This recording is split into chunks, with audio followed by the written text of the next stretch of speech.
Hello guys, let's move on to some of the examples now.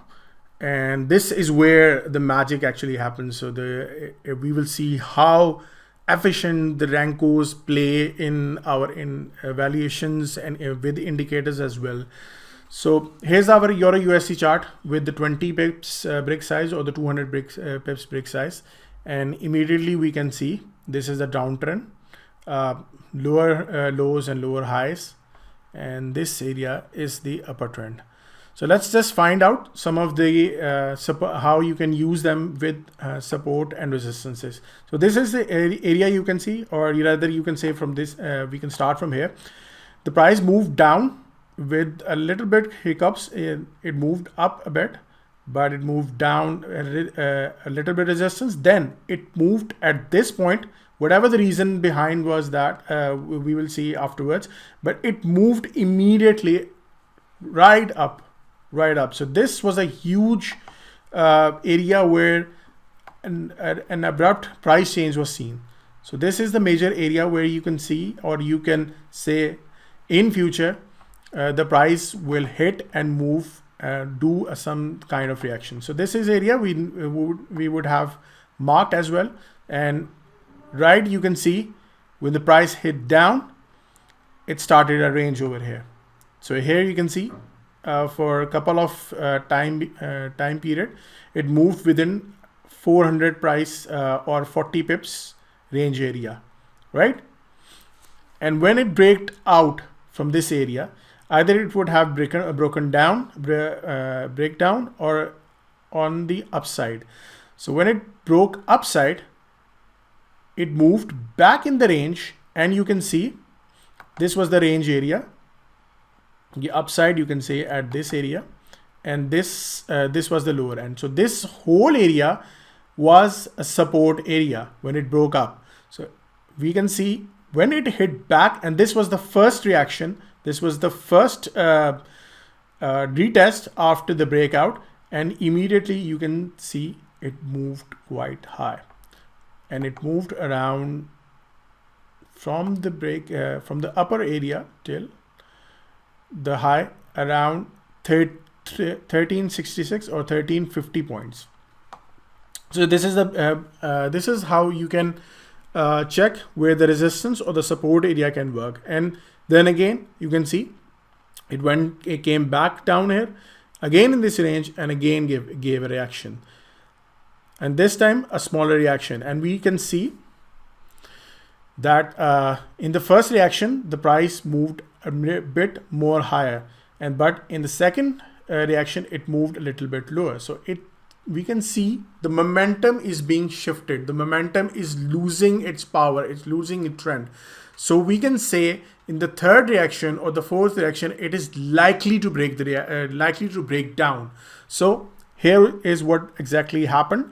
It went down, broke down, and moved back up almost to the same region, almost to the same area.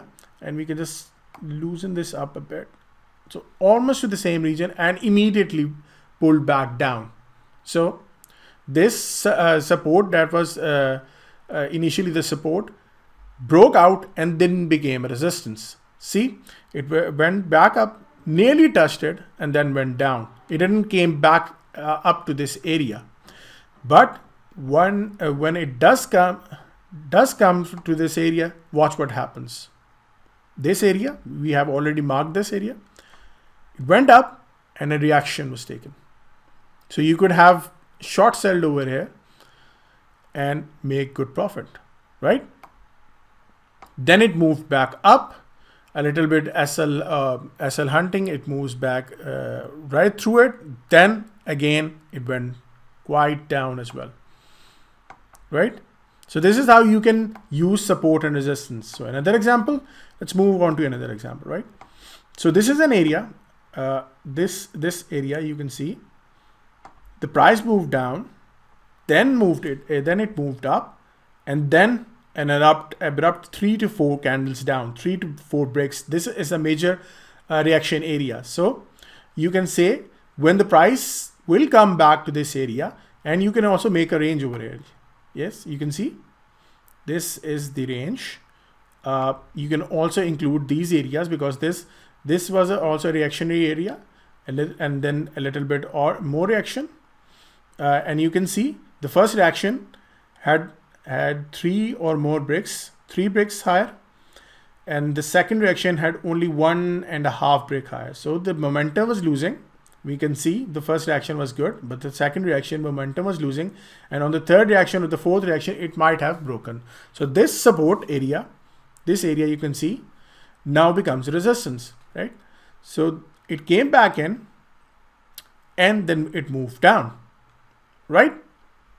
Now when it came back to this area, this range area, you can see there was a slight reaction. There was a reaction, right? You can see there was a reaction. This brick moved up, and we can see this was a reaction. A very small reaction though, but it still moved around 300 points down, right? But the momentum, initial momentum was very tough, as you can see. The momentum was tough. It moved higher. So this resistance area broke up and now became a support. And when it moved down, here you can see there was a huge movement, right? This was a huge movement. And this was the area. The first reaction is always the best reaction. Always the profit area where you can make good amount of profit. This is the range. This is the moment that you make profit, right? Then it came back again, had a little bit of stop loss hunting, but the major players, the market movers, and again up. Then it became, you can see the reaction. The first reaction was big enough that it moved really, really high. Then a bit of hiccups, then moved in the same range, moved a bit higher, but not that much. So the reaction was less. It came down, back down, and you can see again, it came back down to this area, right? And moved back again to this area. Again, this range, right? This, you can see this wick, and then it moved back down. So you can make another short sell call here as well, right? Another example. Okay, let's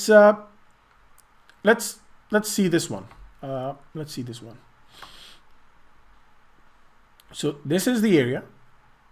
You can see the reaction over here, the top side, and let's move on to the bottom side. Okay.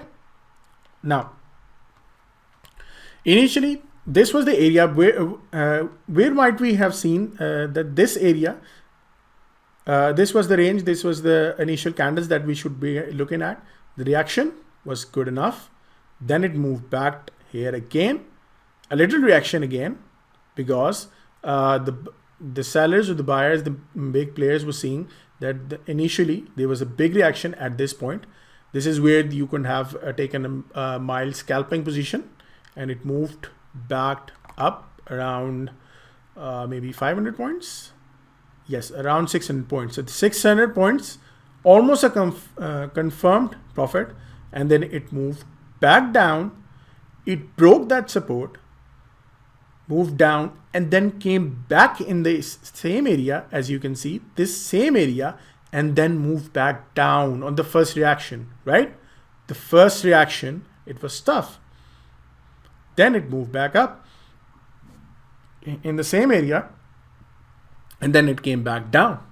See, you can you could have made profit from here, or you can have made profit from here as well. So it moved back down, right?